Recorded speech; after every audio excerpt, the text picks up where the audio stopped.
Next one is a digital to analog converter. Whatever the control system computations are being done, most of them will be in the digital format. Now most of the actuators require analog signals in the form of voltage, current. Now this digital signal has to be converted back into the analog signal. In order to convert that, we are having the digital to analog converters, or digital to analog conversion has to take place. DAC transforms the digital signal into a continuous signal to drive an analog actuator or other analog devices. So this is the basic definition. So digital to analog conversion happens in two steps.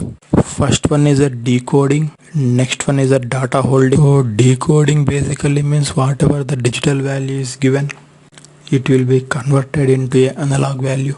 So decoding is accomplished by transferring the digital value to a binary register that controls the reference voltage. Just like in the successive approximation method, we have converted analog value by comparing it with a 50% of the range in every step.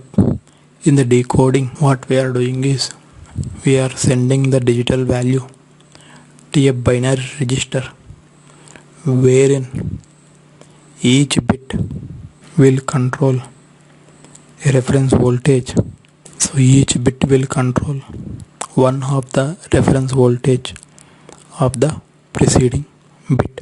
So this is just similar to the number conversion from binary to decimal. You are multiplying with 2 to power 0, 2 power 1, 2 power 2.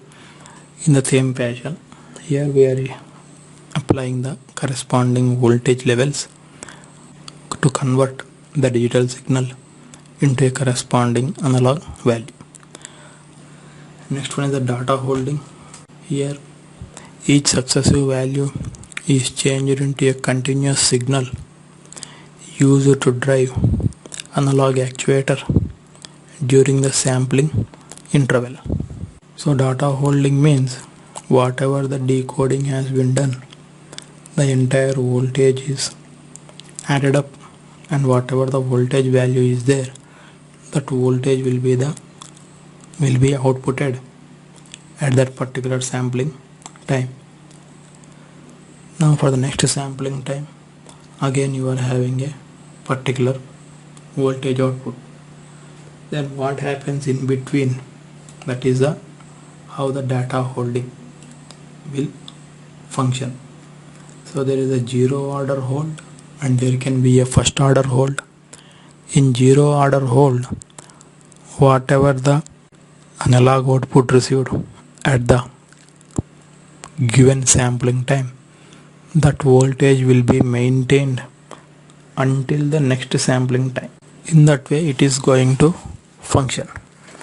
Now this is the actual analog voltage that has to be represented, but at time 0 this is the voltage that is being recorded, that is will be maintained until the next sample time, where the voltage detected is another value. It will be maintained throughout. Again you are measuring an increased voltage that will be maintained until the next sampling time. Again the same process is. So at a given sampling time, whatever the voltage is measured, that will be maintained. In case of the first order hold system, between one sampling time and the next sampling, you will be having a linear variation. This linear variation will be dependent on the previous two variations.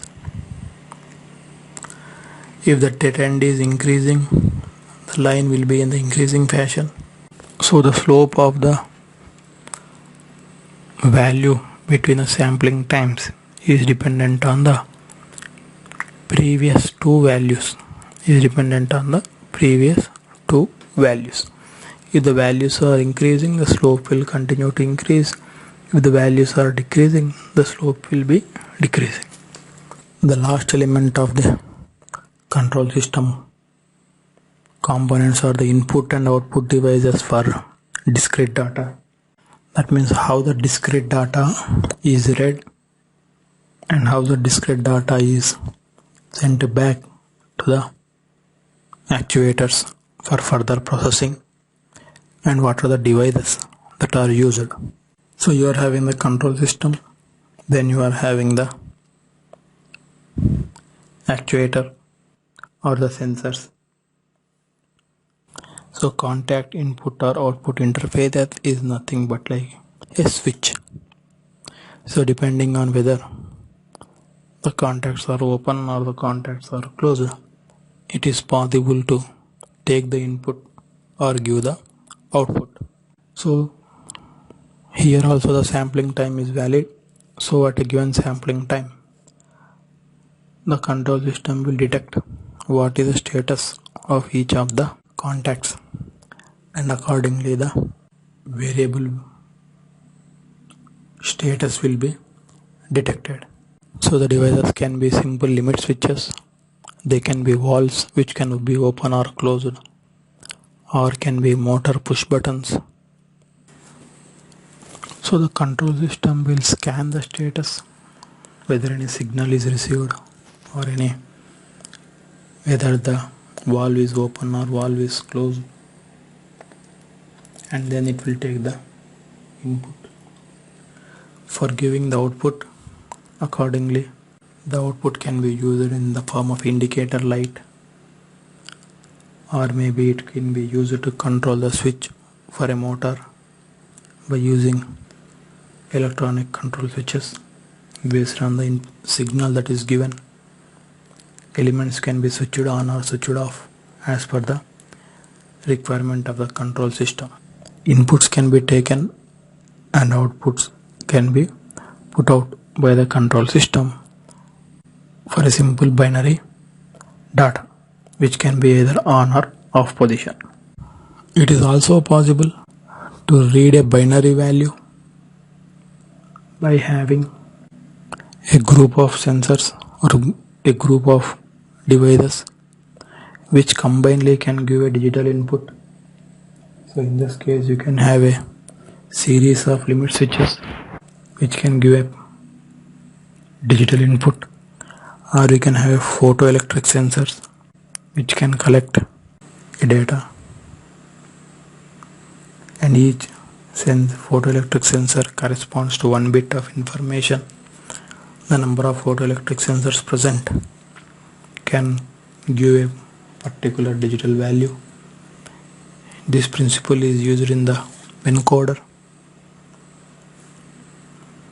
where the light from one side of the disk is detected by the sensors and corresponding digital value is generated.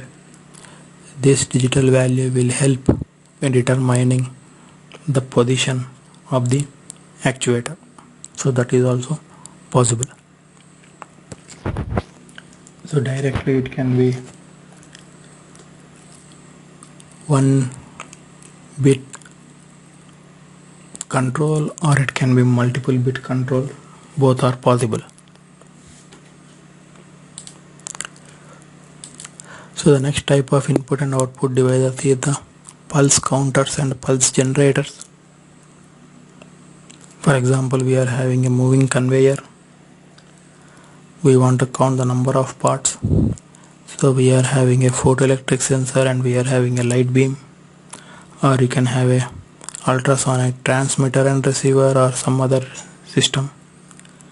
Every time the object passes through, there will be a break in the signal that will be considered as one pulse. Either from high to low or from low to high, there will be a change. So counting the number of these pulses will help in gathering the information that will be the input of the discrete data. We can use some circuits to generate pulses. These pulses can be used to drive a stepper motor, or some other motor by suitable means, whereby the number of pulses will determine the total power supplied to the electrical motor. So by increasing the number of pulses, we can supply more power. By reducing the number of pulses, we are supplying less amount of power, thereby controlling the torque or speed. In case of the stepper motor, for every pulse given, the motor is going to rotate by a fixed value, thereby we are controlling the output, or we are controlling the process. So in this way, a pulse can be used as an input device and also can be used for controlling the process. Our pulse data can be a output of the control system, which can be used to control the process.